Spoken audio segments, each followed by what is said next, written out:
Unleash your inner strength to beat fatigue with Patriarch's Liquid Oxygen. Pure spring water, oxygenated for ultimate vitality. Refresh, detox, and empower your freedom-fighting spirit. Use my special discount code to get 10% off any product. It's patriox.us/Tron. Boost your immune system with Patriox as well. The oxygenated water designed for resilience and vitality in every sip. Welcome back, listeners of the T.R.O.N Podcast of Randomness and Nothing. This is your host, Rashad Woods. Today, I have a very special guest today, and her accolades and success speak for itself. She's an advocate for children, and she's an entrepreneur that started her own company. She's a certified speech pathologist with a wonderful history of helping children. Miss Ebony Turner Bailey, thank you very much today. Thank you so much for having me on your show.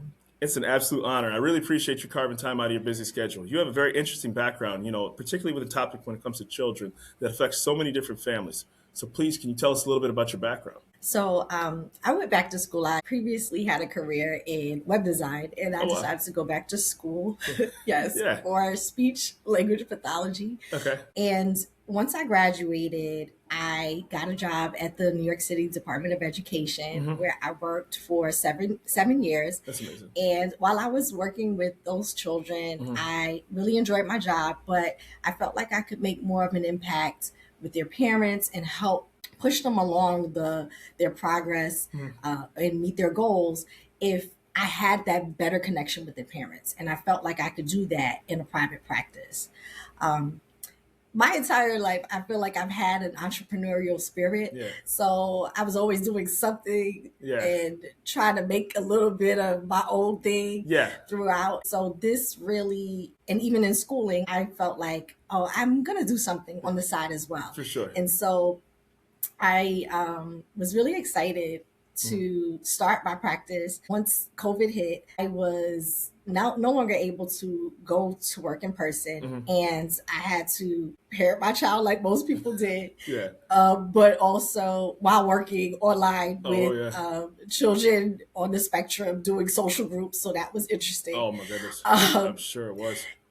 Yeah, it was really tough. Very challenging. Very challenging, right? Yes. Oh my gosh. Yeah. So in that space, and once that year ended, I really pushed forward with starting my own practice, because I noticed that in New Jersey, there weren't as many therapists that looked like me. And there definitely wasn't that many in my area. Right. So I really wanted to make something accessible to people so that they feel comfortable and have a service that is necessary. So once I started my practice and got aligned with some insurance companies, I really started to get customers and interest. Of course. So that was alarming, but also like exciting. And because now it's go. Now you have Yes, now it's go. Right. Now it's go. And I'm like, whoa. Yeah. And so about 2 to 3 years in, I find actually, no, it was 4 years in, because I was expecting.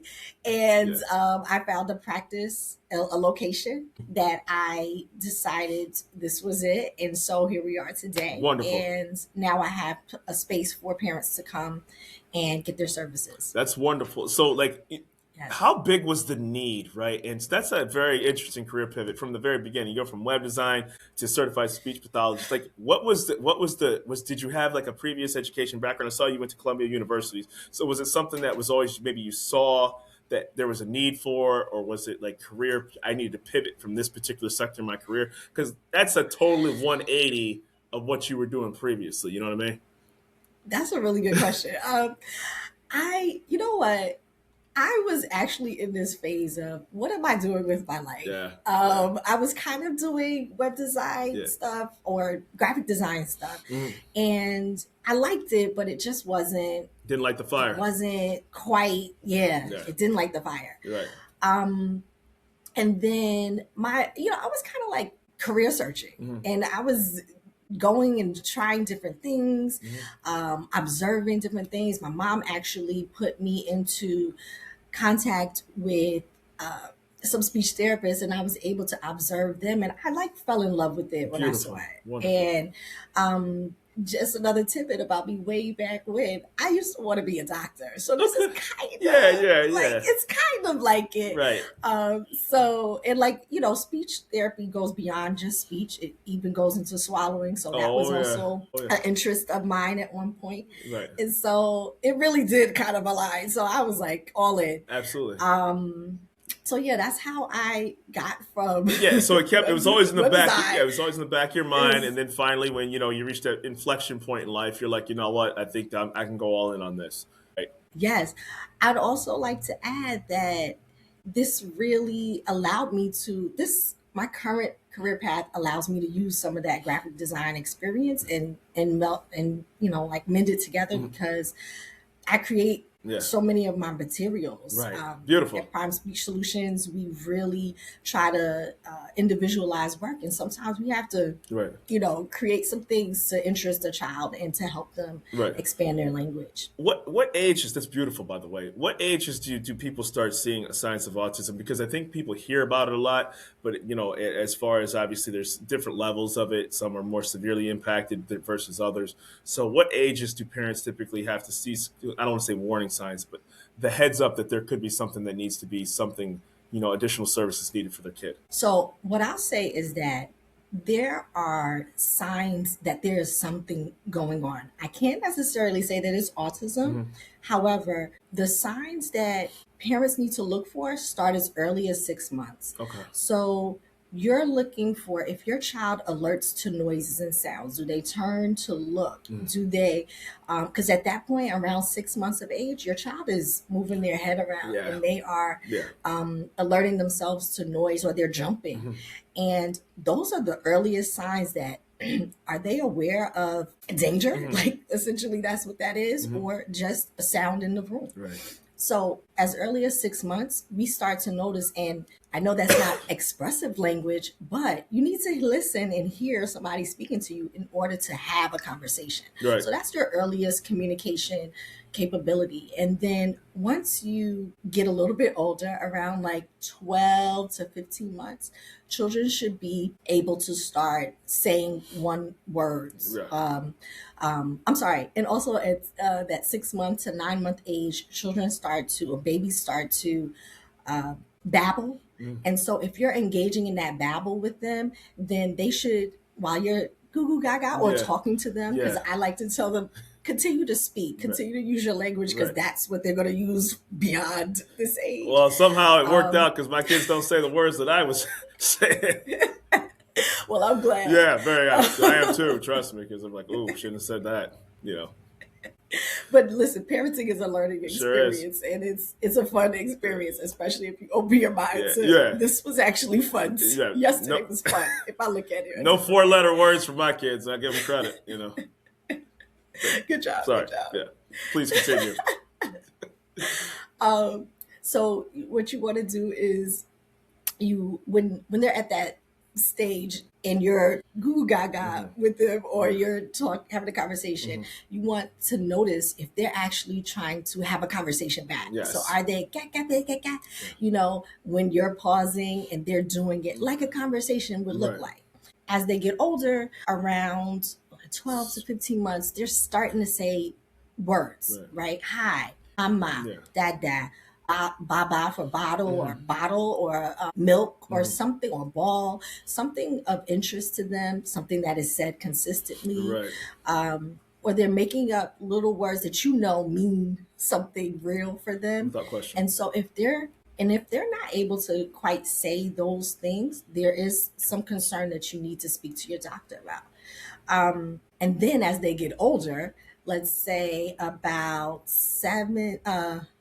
12, 15. So around 2 in that age range, you should start hearing your child say 2 words.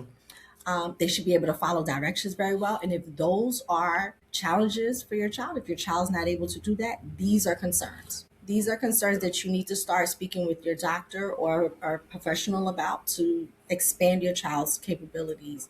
And by 3, by all means, they should be saying sentences. Yes. Following directions, pretty consistently, simple directions, and able to play with things accurately, not climbing on everything And sometimes children who are playing with things like light switches incessantly, or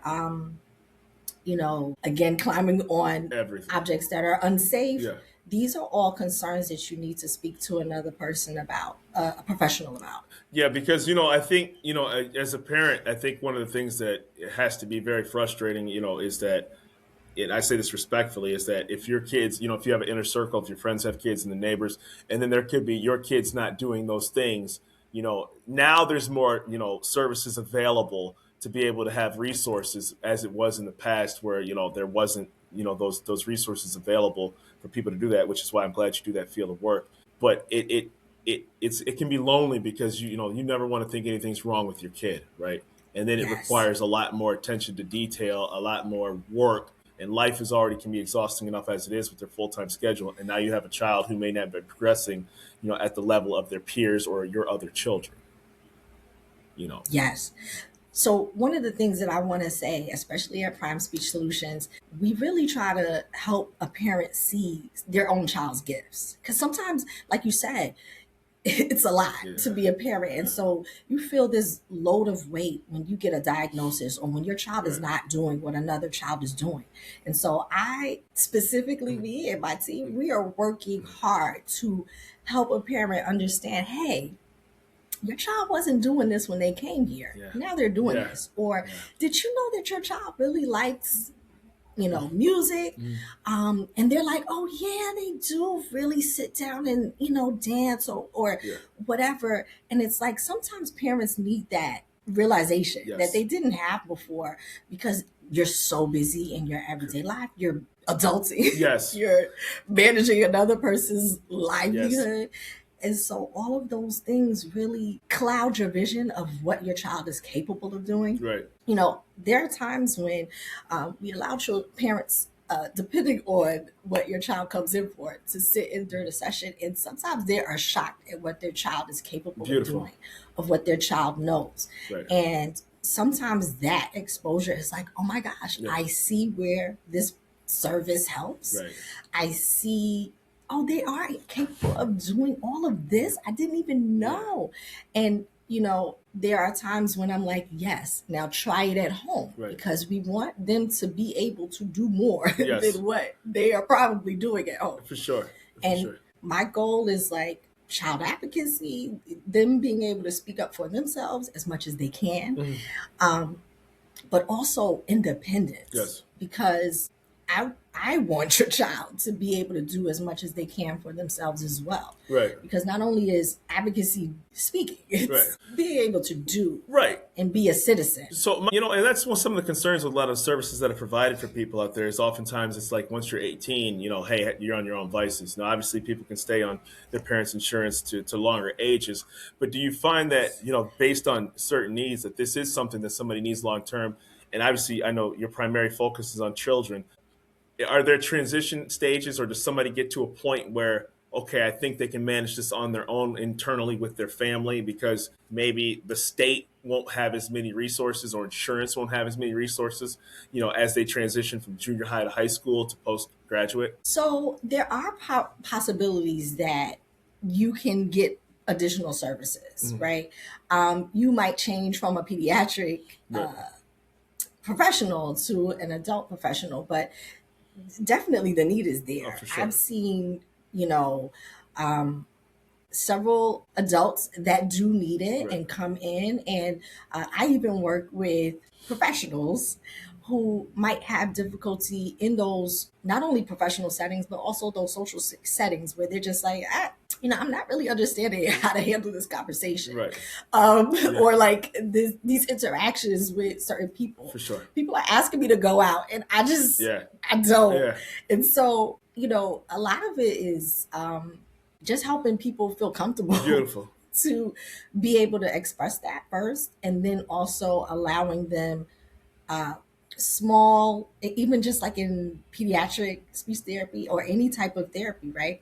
We really try to work on small achievable moments so that they feel like they can achieve that bigger goal, which is whatever that's challenging for them. Now, obviously, you started your company during the pandemic, and obviously things became more exploded of what services were needed out there and how many people really didn't have either stable internet connections, social services, and things of that nature. Did you find, and you launched during a very trying time, and I wouldn't wish that on anybody, but on the outcome of it, right? Did you find Yes. out that a lot more people were willing to seek help that weren't previously, and that the need was much greater than even maybe you anticipated once that situation started to ebb back to his little sense of normalcy?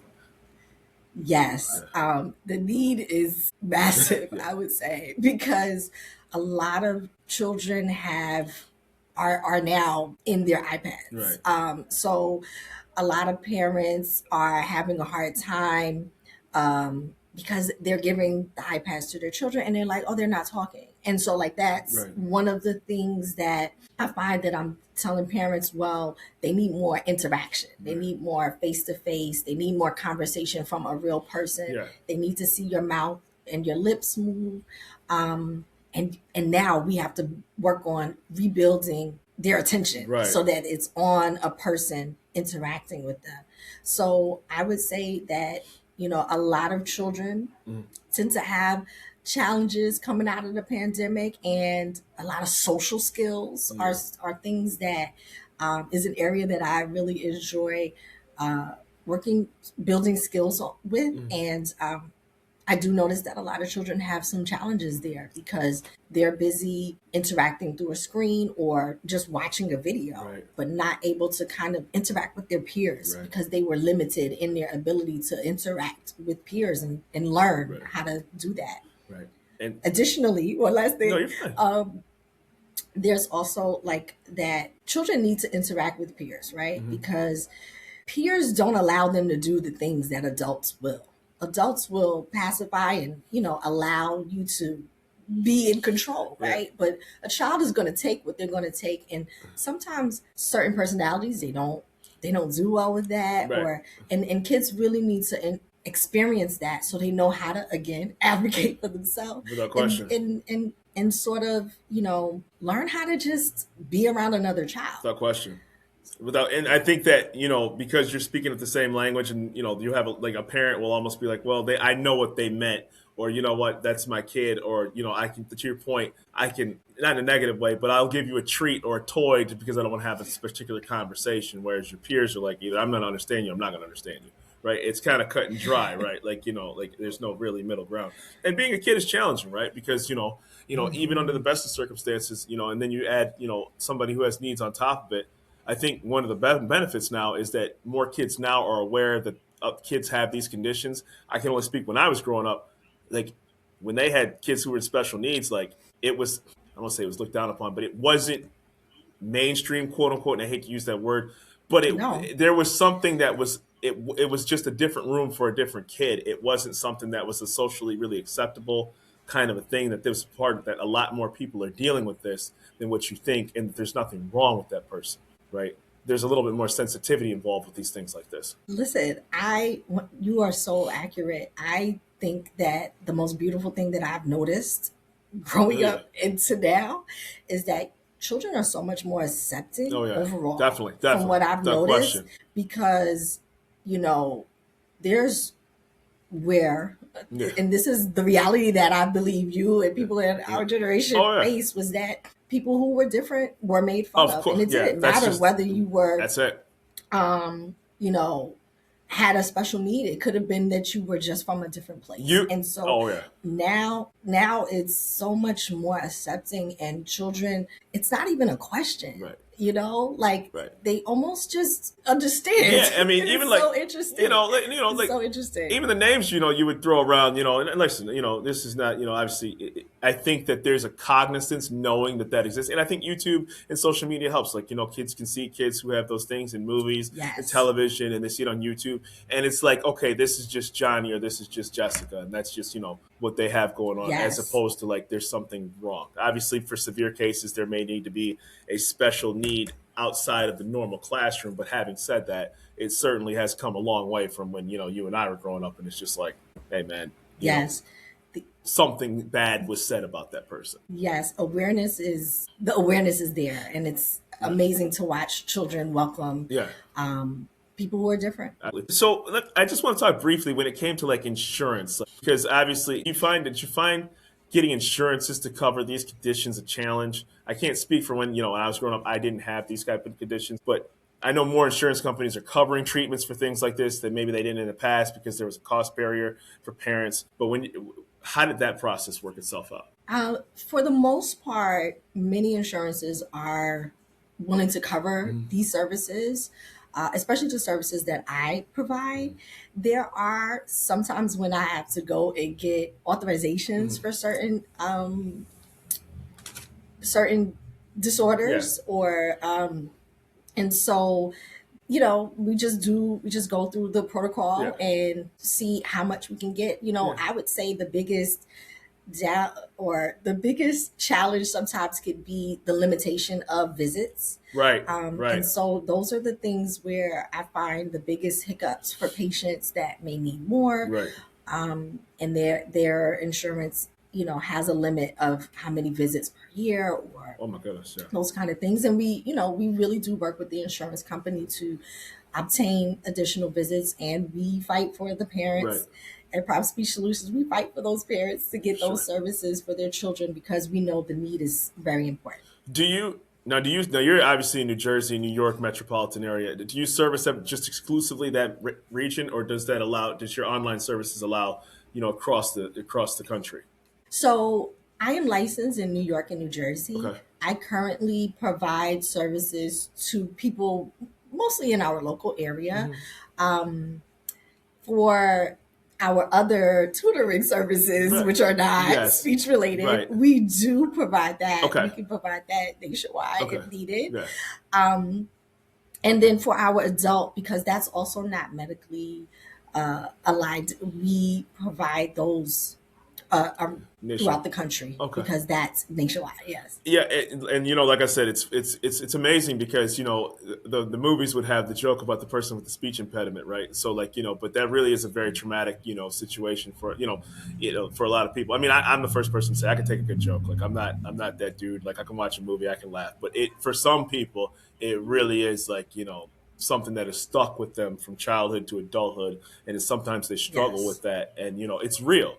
And I think that having that available services, even with an adult, and there's got to be a little bit of, pride swallowing as an adult that you're still afflicted with a condition. It's certainly great that you offer that nationwide because I'm sure there's a heavy need for that as well too. Yes, adults really, when you're working with an adult, they have to be the one who wants to come back, and sometimes that's the challenge. No question. Building a connection with an adult, it can be a bit challenging, but we really work hard with trying to get you comfortable so that you're willing to share and also work towards a goal that's going to make you feel better and essentially be what it is that your goal is. So you're based in New Jersey and in New York metropolitan area. You do wonderful work. How large is your crew? I mean, your staff, how many people do you have in your employ? Well, we are a staff of 3. Okay. And we provide the service to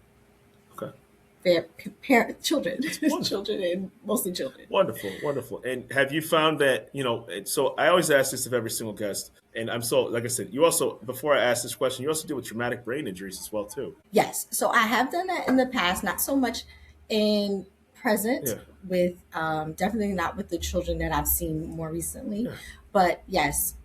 A lot of times a traumatic brain injury can affect, depending on where the infarct is, it can affect where, how a person communicates and their response to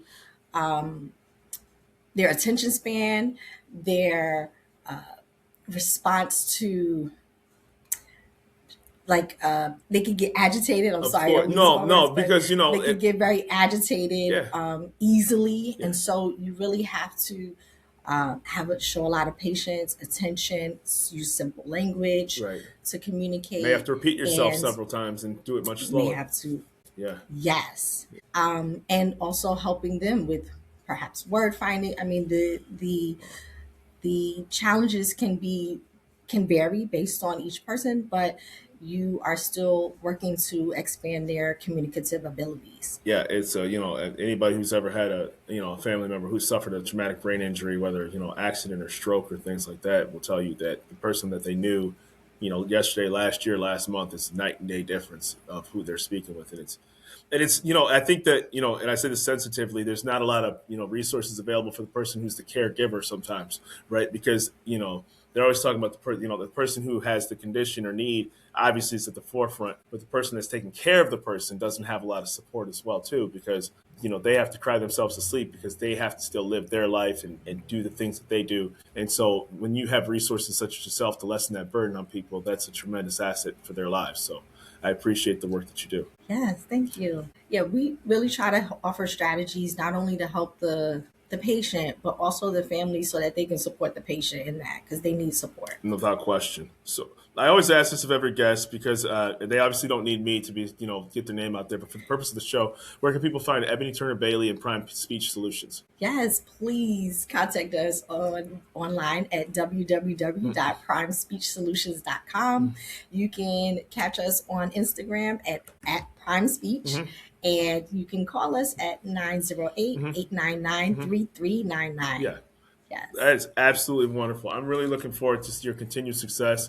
And it has been an absolute honor and a pleasure that you were willing to take some time out of your busy schedule to be on the Randomness of Nothing podcast. For people who are listening, this is Ebony Turner Bailey of Prime Speech Solutions. If you like this show, please subscribe and utilize her services because she does wonderful work. Thank you. Thank you, ma'am. Well, thank you.